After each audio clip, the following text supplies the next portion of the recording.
Assalamualaikum Bang Migo. Waalaikumsalam warahmatullahi taala wabarakatuh. Oke, ini kalau kita perhatikan media sekarang ini ada dua kontroversi ya terkait dengan review hutang di tahun 2025. Saudara Toto Ujung atau Hardianto Ujung, politisi kita dari Partai PA menyatakan bahwasanya itu harus dimasukkan ke dalam daftar hutang.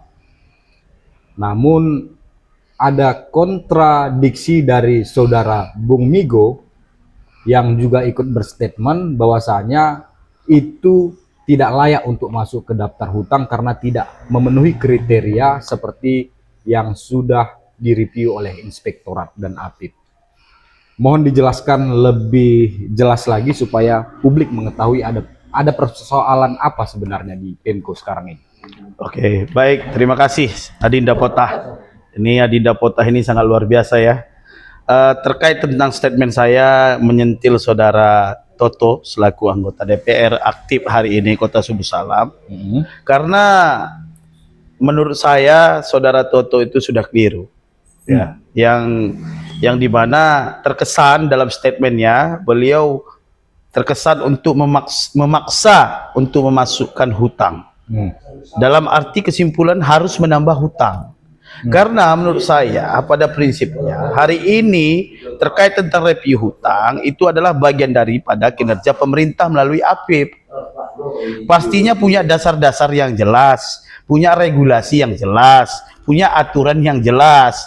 Sehingga tatkala hari ini sudah disimpulkan beberapa item ataupun beberapa jumlah yang tidak masuk, itu sudah bagian daripada kesempurnaan hasil review hutang tersebut. Ya. Jadi ya kalau saudara Toto hari ini memaksakan ada pekerjaan yang telah dilaksanakan tapi tidak dimasukkan, kan kira-kira seperti itu bahasanya.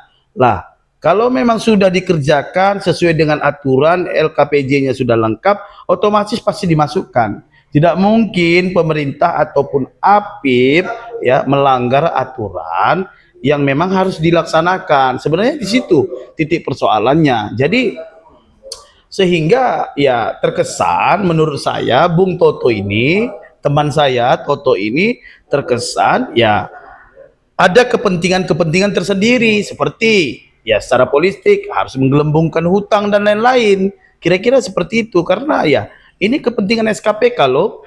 Iya. Ya, yang seharusnya SKPK itu ya seperti yang disampaikan oleh saudara Bustami. Ya. SKPK itu ya tuannya itu eksekutif. Ada Bukan wali kota, sekda dan lain-lain. Kira-kira seperti itu. Nah, terus kenapa meski harus saudara Toto menyampaikan atas kegaduhan ataupun kesalahan atau kekurang puasan daripada SKPK tersebut. Jadi terkesan ini kayak ada sesuatu sehingga saya lebih menarik sekiranya ya kita lihat ke belakang saja. Kira-kira seperti itu. Kenapa tidak kita lihat di versi 2024 aja? Saudara Toto kan selaku anggota DPR, bagian daripada pengawasan. Karena kalau menurut saya dan teman-teman, setelah menganalisa beberapa minggu ini ataupun beberapa waktu ini, banyak terjadi kejanggalan-kejanggalan tentang daerah ini, khususnya di tentang penganggaran dan keuangan. Walaupun saya bukan daripada bagian teknis di situ, tapi kan saya warga atau masyarakat Kota Subuh Salam. Kita sama-sama masyarakat Kota Subuh Salam ini merasa bertanggung jawab tentang kejadian dan situasi di Subuh Salam ini. Kira-kira seperti itu. Baik, ini Bang Migo ada juga pernyataan dari Ketua Harian Muda Sedang yang menyatakan bahwasanya pernyataan saudara Ardianto itu adalah bentuk tanggung jawab moral dan politik sebagai wakil rakyat. Ia menyampaikan kegelisahan sejumlah SKPK yang sudah melaksanakan kegiatan tetapi dananya tidak dicairkan dan bahkan tidak diakui dalam review utang. Bagaimana tanggapannya? Apakah masih sama seperti yang tadi? Ya, sebenarnya hampir sama saja ya. Beliau ini kan seorang DPR, ya, secara otomatis beliau ini lebih kepada pengawasan dan lain-lain. Ya, walaupun SKPK itu bagian daripada struktur pemerintah Kota Subuh Salam yang harus diawasi. Kalau disampaikan beban tanggung jawab moral, ya tanggung jawab moral itu ya lebih-lebih kepada apa yang terjadi hari ini. Dengan hutang 200 sekian miliar, ini bagaimana caranya? Apalagi visi misi Rabbani itu untuk nol hutang. defisit. Ya. Nah, seharusnya ya bagaimana caranya supaya ini bisa dilaksanakan, karena ini adalah moral daripada pemerintah ataupun pejabat, baik itu eksekutif maupun legislatif. Ya. Jadi kalau cerita tentang moral tadi, ya saya rasa ya sah-sah saja lah, tapi tidak relevan saja ketika terkesan harus dipaksakan. Besar loh angka itu yang disampaikan oleh saudara Toto, itu 109 miliar yang seharusnya dimasukkan dalam daftar hutang. Namun hari ini menurut hasil review BPK itu hanya terdaftar sekitar 44 atau sampai 45 miliar. Ini kan Sangat jauh perbedaannya. Jauh, lebih kurang sekitar 60 miliar ya kan? Ya. 60 miliar yang diselamatkan oleh pemerintah. Harus ditambahkan ke dalam daftar hutang menurut saudara Hardianto Ugam. Iya, yang seharusnya dimasukkan ke daftar hutang. Ya. Tiba-tiba pemerintah melalui APIP mereview secara totalitas dengan aturan yang ada, tiba-tiba ini tidak masuk ke dalam daftar hutang. Artinya ya hangus atau tidak sesuai, kira-kira seperti itu. Tidak memenuhi syarat. Tidak memenuhi syarat, sehingga ya ini kebaikan untuk masyarakat Salam dan kebaikan untuk daerah kita. Jadi saya rasa clear, tidak ada lagi persoalan itu. Saya rasa tidak relevan lah kalau seorang anggota DPR seperti saudara Toto yang intelek menyampaikan sedemikian. Kira-kira seperti itu. Mengadvokasi. Iya, mengakomodir atau mengadvokasi tentang hal sedemikian. Kira-kira seperti itu. Oke, tapi ini kenapa Bang Migo menyentil hutang yang ada di tahun 2024? Kenapa? Ini kan yang dipersoalkan pada tahun 2025. Kenapa Bang Migo sentil juga ke tahun 2024? Hutang yang berjumlah 93 miliar. Oke. Jadi kenapa saya sentil ke belakang ataupun kita pengen lihat ke belakang ya? Karena begini, situasi hari ini kan lebih lagi kisruh-kisruhnya Salam itu tentang angka defisit. Tentang hutang ya.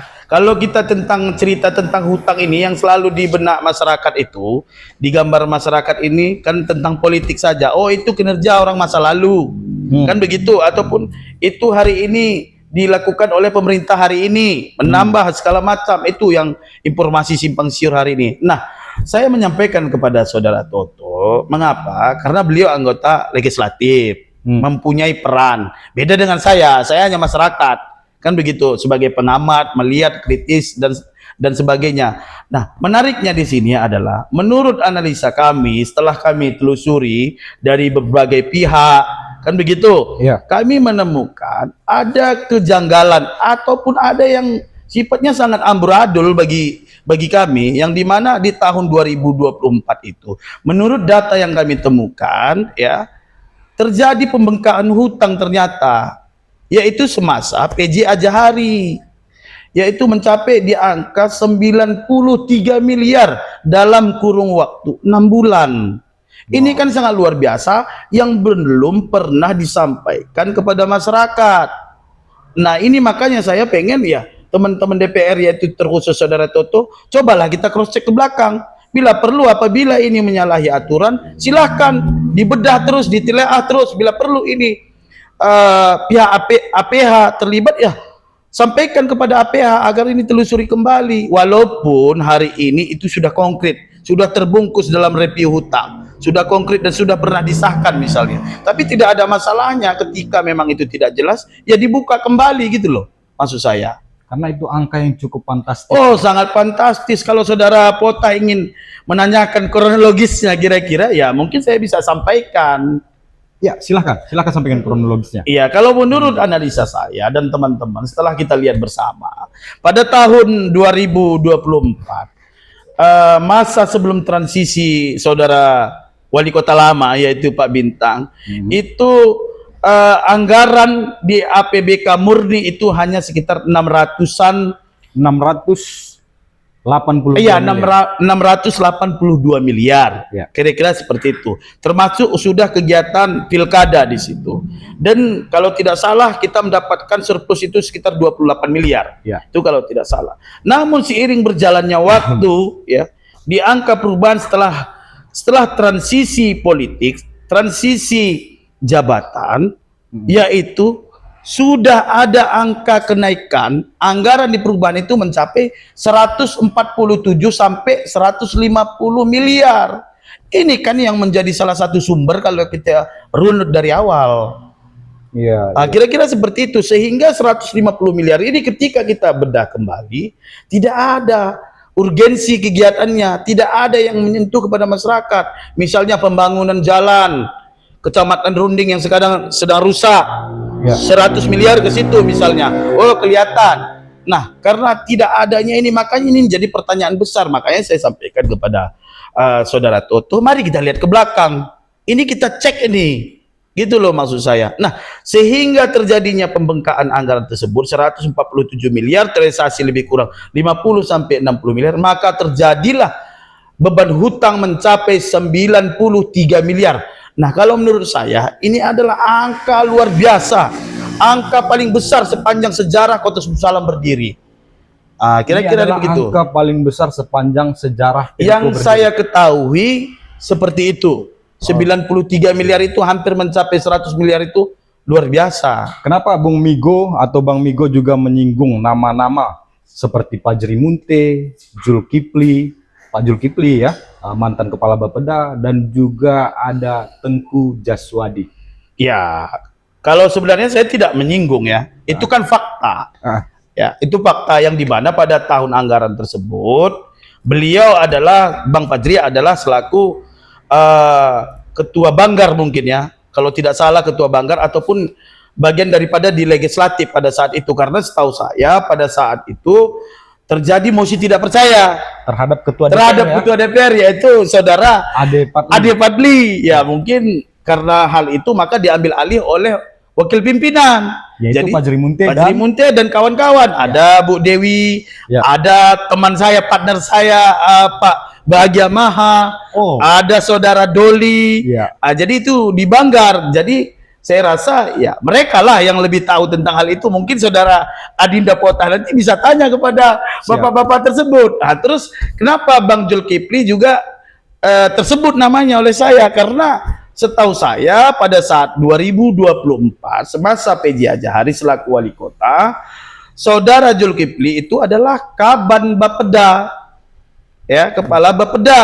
Yang ketua tim TAPK-nya kalau nggak salah itu Pak Sekda, yaitu saudara Sairun. Dan juga ada lagi Rudi Hartono, ada asisten 1 Pak Kainuddin memberi saya, dan juga ada saudara Tengku Jaswadi selaku kabid program di Dinas Keuangan. Jadi ya menurut saya mereka yang lebih mengerti ini, kabid anggaran. Tapi kan pada saat itu ya kita sama-sama tahu kabid anggaran lebih berkompeten pada saat itu, karena saya juga salah satu yang terus aktif di Dinas Keuangan. Tapi kan Pak Rudi Hartono juga kepala BPKD. Iya, pada saat itu kalau menurut saya dan juga teman-teman sepakat pada saat itu lebih dominan itu kepada Bang Jaswadi pada saat itu. Secara tidak langsung Bang Migo ingin mengatakan orang-orang yang kita sebut namanya tadi adalah orang-orang yang bertanggung jawab atas pembengkakan hutang 93 miliar. Ya, kalau dibilang bertanggung jawab sih ya silahkan saja kalau bapak-bapak itu merasa bertanggung jawab. Tapi yang pasti pada tahun 2024 bapak-bapak itulah yang lebih mengerti tentang situasi ini. Yang saya maksud adalah saya menemukan data dan situasi, ternyata 2024 itu cukup sangat luar biasa pembengkakan hutang yang sangat ya luar biasa lah. Sangat luar biasa. Jadi sehingga mencapai hampir ratusan miliar. Jadi ya saya sampaikan itu ya masyarakat Kota Sebut Salam harus tahu tentang ini. Saudara Toto, ayo kita lihat ini. Itu maksud saya di statement media saya itu. Kalau memang dia peduli ya. Kalau memang peduli, kira-kira seperti itu. Oke. Jadi ya tidak adalah masalah sebenarnya menyerang saudara Toto itu secara individu atau personal, tidak. Karena kita merasa peduli tentang daerah ini. Karena begini Adinda, karena kita ini masyarakat Sebut Salam ini terkadang isme kita memang tumbuh ya. Kita tidak mau dibodohi para elit-elit politik tentang situasi ini ya. Kadang saya merasa aduh gimana lah kita ini, tapi apalah daya ya, karena saya bukan pejabat, saya juga orang bukan dalam sistem, tapi ya yang saya tahu itu pasti akan saya sampaikan. Berhubung Adinda Potah ini menanyakan kepada saya bahwasanya pada tahun 2024 itu di saat perubahan lebih kurang waktu 6 bulan itu terjadi pembengkakan anggaran mencapai 147 sampai 150 miliar sehingga mengakibatkan hutang 93 sampai 95 miliar. Ini makanya mencapai sekitar 250 lebih jadinya kan ketika saudara Rasid Bancin menduduki selaku wali kota ataupun Rabani. Kira-kira seperti itu. Baik, terima kasih Bang Migo atas waktunya. Nanti kita diskusi lagi dan kita juga akan berupaya untuk mengkonfirmasi nama-nama yang udah Bang Migo sebutkan tadi. Ya, silakan. Intinya Adinda Pota supaya ini jangan dipelintir, saya ingin menyampaikan supaya masyarakat harus tahu. Ya. Pemko Subuh Salam ini berawal dari ini loh, dari tahun ini. Gini loh dasarnya hutang itu.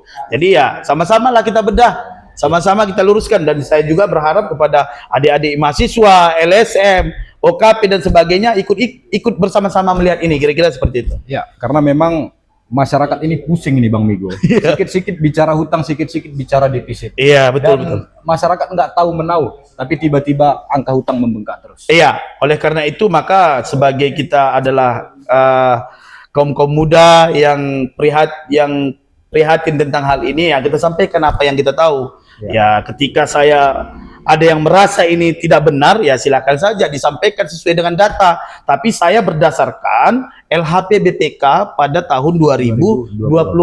Artinya saya cross check di situ. Bahkan ya kalau menurut saya ya adik-adik mahasiswa, masyarakat Kota Subuh Salam ya harus ikut ya membuka hal ini. Apakah yang saya sampaikan ini benar secara fakta atau tidak? Jadi kita lihat saja perkembangannya bagaimana. Yang pasti saya berkomunikasi dengan adik-adik mahasiswa, LSM dan masyarakat Kota Subuh Salam ini terkait tentang ini, selalu berkomunikasi saat ini karena kita memang ingin daerah ini betul-betul ya bersinergi lah, baguslah daerah ini. Defisit itu menurun terus seperti apa yang capaian pemerintah hari ini ya. Saya sepakat, walaupun ya dianggap saya ala Bang Migo begini kemarin kan di sini terlepas. Intinya hari ini pemerintah Rabani melalui TAPK sudah menurunkan angka defisit. Itu secara yuridis dan de facto. Kan kira-kira seperti itu. Ya kalau misalnya ingin membombardir lagi secara politik, ya menurut saya mari kita lihat ke belakang sama-sama. Baik. Kira-kira seperti Terima itu. kasih Bang Oke, Migo terima atas kasih. Puasa kan tapi? Puasa, Pak.